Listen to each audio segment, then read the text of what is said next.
സ്കിന്നിലെ pigmentation മാറി നല്ലൊരു clear skin കിട്ടാൻ ഹെൽപ്പ് ചെയ്യുന്ന അടിപൊളി ഒരു ക്രീമാണ് കേട്ടോ ഷെയർ ചെയ്യുന്നത്. അതിന് നമുക്ക് ആദ്യം ഒരു വലിയ ടേബിൾ സ്പൂൺ നമ്മുടെ ബീറ്റ്റൂട്ടിൻ്റെ പൗഡർ എടുത്തിട്ടുണ്ട്. പിന്നെ നമുക്ക് കോഫി പൗഡർ സ്യൂട്ടബിൾ ആയിട്ടുള്ളവർക്ക് അതെടുക്കാം. പിന്നെ ഞാൻ എടുക്കുന്ന രണ്ടാമത്തെ ഇൻഗ്രീഡിയൻറ്റ് മുരിങ്ങയില പൗഡറും അതുപോലെ തന്നെ നമ്മുടെ നീമിൻ്റെ പൗഡറും എടുത്തിട്ടുണ്ട്. അത് കട്ടായി പോയതാണ് കേട്ടോ, ഇതിനകത്ത് ആയിട്ടില്ല.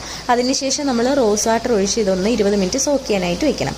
അതിനുശേഷം ഒരു തുണി എടുത്തതിന് ശേഷം നമ്മളിത് അരിച്ച് ഇതിൻ്റെ ജ്യൂസ് മാത്രം നമ്മൾ സെപ്പറേറ്റ് ആക്കി എടുക്കാം.